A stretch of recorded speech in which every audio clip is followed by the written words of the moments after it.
Filmy beet Kannada YouTube ಚಾನೆಲ್ಗೆ ಸ್ವಾಗತ. ನಾನು ರಶ್ಮಿ. ರಾಜ್ಲೀಲಾ ವಿನೋದ ಪುಸ್ತಕ ಬಿಡುಗಡೆ. ಪತ್ರಕರ್ತ ಲೇಖಕ ರವಿ ಬೆಳಗೆರೆ ಬರೆದಿರುವ ನಟಿ ಲೀಲಾವತಿ ಅವರ ಆತ್ಮಕಥೆ ರಾಜ್ಲೀಲಾ ವಿನೋದ ಪುಸ್ತಕದ ಆಯ್ದ ಭಾಗವನ್ನು ಪ್ರಕಾಶಕರ ಅನುಮತಿಯೊಂದಿಗೆ ಒನ್ ಇಂಡಿಯಾ ಕನ್ನಡ ಪ್ರಕಟಿಸುತ್ತಿದೆ.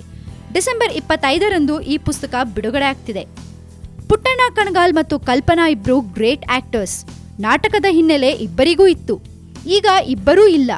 ಕಲ್ಪನಾ ಆ ಗುಡಗೇರಿ ಬಸವರಾಜ್ ಸಹವಾಸದಲ್ಲಿ ಪ್ರಾಣ ಕಳ್ಕೊಂಡ್ರು. ಕೇವಲ ಆರತಿಗಾಗಿ ಹಂಬಲಿಸಿ ನೆಲ ಹಿಡಿದು ಪುಟ್ಟಣ್ಣನವರು ಸಾವಿನ ಮನೆಗೆ ಸೇರಿದ್ರು. ಪುಟ್ಟಣ್ಣನವರು ಹೃದಯಾಘಾತಕ್ಕೆ ಈಡಾಗಿ ಮಲಗಿದಾಗ ಅವರ ಕೈಲಿ ಕೆಲಸವಿರಲಿಲ್ಲ. ಆಗ ಆಸರೆಯಾಗಿ ಬಂದದ್ದು ನಟ ಶ್ರೀನಾಥ್. ಅವರಿಗೆ ಪುಟ್ಟಣ್ಣ ಅಂದ್ರೆ ಪೂಜ್ಯ ಭಾವ. ಅವರು ಪಕ್ಕ ಕುಳಿತಾಗ್ಲೇ ವಿಜಯ್ ನರಸಿಂಹ ಬರೆದ ಆ ಹಾಡು ನೀನೇ ಸಾಕಿದ ಗಿಣಿ. ಅದನ್ನ ಒಪ್ಪಿಕೊಳ್ಳೋದು ಶ್ರೀನಾಥ್ಗೆ ಕಷ್ಟವಿತ್ತು. ಪುಟ್ಟಣ್ಣ ಅವರೇ ಈ ಹಾಡು ಬೇಕಾ ಅಂತ ಕೇಳಿದ್ರು. ಪುಟ್ಟಣ್ಣ ಹಠ ಹಿಡಿದು ಕೂತುಬಿಟ್ರು. ತಮ್ಮ ನೋವಿಗೆ ಅದೊಂದು ಆಸರೆ ಆಗಿತ್ತು ಅವರಿಗೆ. ಅವರು ಗಂಡಸರು, ಆದ್ರಿಂದ ಅದು ಸಾಧ್ಯವಾಯಿತು. ಹೆಣ್ಣಾದ ನನಗೆ ಅಂಥ ಆಸರೆ ಹೇಗೆ ಸಿಗಬಹುದು ಹೇಳಿ ಅಂತಾರೆ ಹಿರಿಯ ನಟಿ ಲೀಲಾವತಿಯವರು.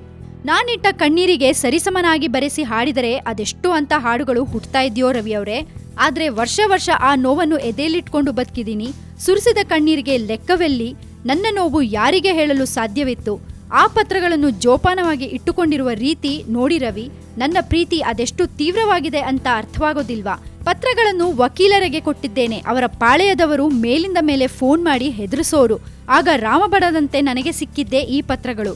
ಅವುಗಳನ್ನು ಒಬ್ಬ ವಕೀಲರಿಗೆ ಕೊಟ್ಟಿಟ್ಟಿದ್ದೇನೆ. ನನಗಾಗ್ಲಿ ನನ್ನ ಮಗನಿಗಾಗ್ಲಿ ತೊಂದರೆಯಾದ್ರೆ ಅದಕ್ಕೆ ನೀವೇ ಕಾರಣ ಅಂತ ಬರ್ದಿಟ್ಟು ಸಾಯ್ತೇನೆ ಅಂತ ಅಂದಾಗ್ಲೇ ಫೋನ್ ಬರೋದು ನಿಂತಿದ್ದು. ಹೆಂಗಸರಿಗೆ ಡಿಫೆನ್ಸೇ ಸಿಗೋದಿಲ್ವಾ ಹೇಳಿ? ಕಾಡಿಂದ ಬಂದ್ಮೇಲೆ ನನ್ನಲ್ಲಿಗೆ ಬಂದೇ ಬರ್ತಾರೆ ಎಂಬ ಆಸೆ ಇತ್ತು. ನಾನು ಈ ತನಕ ಈ ಬಗ್ಗೆ ಎಲ್ಲೂ ಯಾರೊಂದಿಗೂ ಬಾಯ್ಬಿಟ್ಟಿಲ್ಲ. ಬ್ಲ್ಯಾಕ್ ಮೇಲ್ ಮಾಡುವ ಯೋಚನೆ ಕೂಡ ನನಗೆ ಬಂದಿಲ್ಲ. ನಾನು ಮಾಡಿದ್ದು ಒಂದೇ, ಅವರ ನಿರೀಕ್ಷೆ. ಇವತ್ತಲ್ಲ ನಾಳೆ ಬಂದಾರು, ಕಡೆ ಪಕ್ಷ ಇವನು ನನ್ನ ಮಗ ಅಂತ ವಿನೂನ ನೆತ್ತಿಸವ್ರ್ಯಾರು ಎಂಬ ನಿರೀಕ್ಷೆ. ಅವರು ಕಾಡಿಂದ ಬಂದ್ಮೇಲೆ ನನ್ನಲ್ಲಿಗೆ ಬಂದೇ ಬರ್ತಾರೆ ಎಂಬ ತುಂಬಾ ಆಸೆ ಇತ್ತು. ರೇಡಿಯೋ ಸಂದರ್ಶನಕ್ಕಾಗಿ ಕಾದೆ. ಅಪ್ಪಾಜಿ ತಮ್ಮ ಮನಸ್ಸಿನಲ್ಲಿ ಇರೋ ಯಾವುದನ್ನೋ ಇಂದು ನಾಳೆ ಬಹಿರಂಗವಾಗಿ ಹೇಳಲಿದ್ದಾರೆ ಅಂತ ಕಾಣುತ್ತೆ ಅಂತ ರಾಘವೇಂದ್ರ ರಾಜ್ಕುಮಾರ್ ರೇಡಿಯೋ ಸಂದರ್ಶನದಲ್ಲಿ ಹೇಳಿದ್ದ. ಓಹ್, ದೊಡ್ಡೋರು ನನ್ನ ಮತ್ತು ವಿನೋದ್ನ ಬಗ್ಗೆ ಖಂಡಿತ ಈಗ ಹೇಳ್ತಾರೆ ಅಂತ ಹುಚ್ಚಿಯಂತೆ ತುದಿಗಾಲಲ್ಲಿ ನಿಂತು ನಿರೀಕ್ಷಿಸಿದೆ. ಅಸಲು ಆ ಮಾತು ಅವರ ಬಾಯಿಂದ ಬರಲೇ ಇಲ್ಲ. ನಿರಾಸೆ ವಿಪರೀತ ನೋವು ಕಾಡುತ್ತೆ. ಅಂಥ ಎಷ್ಟೋ ನೋವುಗಳನ್ನ ಅನುಭವಿಸಿದ್ದೇನೆ. ಎಲ್ಲವನ್ನು ನುಂಗಿ ಸುಮ್ಮನಾಗಿದ್ದೇನೆ. ನನ್ನ ಸ್ಥಿತಿಯಲ್ಲಿ ಬೇರೊಬ್ಬ ಹೆಂಗಸಿದ್ದಿದ್ರೆ ಏನೆಲ್ಲ ರಾದಾಂತಗಳಾಗ್ತಿತ್ತೋ ಏನೋ.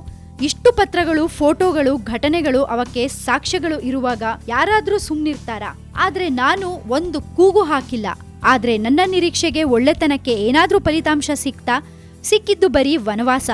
ನನ್ನಲ್ಲಿರೋ ಎವಿಡೆನ್ಸ್ ಹೊರ ಹಾಕ್ತಿದ್ರೆ ಜನ ಸುಮ್ನಿರ್ತಿದ್ರಾ? ದೊಡ್ಡೋರಿಗೆ ಕೇವಲ ಅಭಿಮಾನಿ ದೇವತೆಗಳಿಲ್ಲ, ಪರಮ ನೀಚ ಶತ್ರುಗಳೂ ಇದ್ದಾರೆ. ಅವರು ಸುಮ್ಮನೆ ಬಿಡ್ತಾರಾ? ಯೋಚನೆ ಮಾಡಿ. ಗಂಡಸು ಯಾವ ಅಡೆತಡೆಯೂ ಇಲ್ಲದೆ ರೋಧಿಸ್ತಾನೆ. ತನ್ನ ದುಃಖ, ತನಗಾದ ಅನ್ಯಾಯ ಹೇಳ್ಕೊಂಡು ಒದ್ದಾಡ್ತಾನೆ. ಆದ್ರೆ ಮಾನಕ್ಕೆ ಅಂಜೋ ಹೆಣ್ಣು ಯಾವುದಕ್ಕೂ ಬಾಯ್ಬಿಡಲ್ಲ. ಒಳಗೊಳಗೆ ಅತ್ತು ನಶಿಸಿ ಹೋಗ್ತಾಳೆ. ಅಂದಹಾಗೆ ರವಿ ಅವ್ರೆ, ಒಂದು ಚರ್ಚೆ ಇದೆ. ದೊಡ್ಡೋರು ಕಿಡ್ನಾಪ್ ಆಗಿ 108 ದಿನ ಕಾಡಿನಲ್ಲಿದ್ದಾಗ ಎಲ್ಲಾ ನಟರೂ ಬಂದ್ರು. ಪಾರ್ವತಮ್ಮನಿಗೆ ಸಮಾಧಾನ ಹೇಳಿದ್ರು.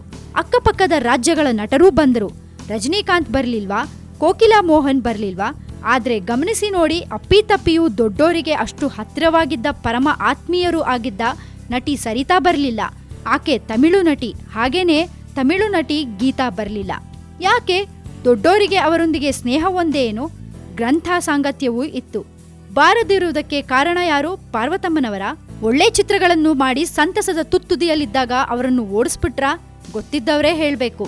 ಇದನ್ನೆಲ್ಲ ಹಿರಿಯ ನಟಿ ಲೀಲಾವತಿಯವರು ಎಷ್ಟು ನೊಂದುಕೊಂಡು ಹೇಳಿರ್ಬೇಕಂತ ನೀವೇ ಯೋಚನೆ ಮಾಡಿ. ಈ ನಮ್ಮ ವಿಡಿಯೋ ಇಷ್ಟ ಆಗಿದ್ರೆ ಶೇರ್ ಮಾಡಿ, ಲೈಕ್ ಮಾಡಿ.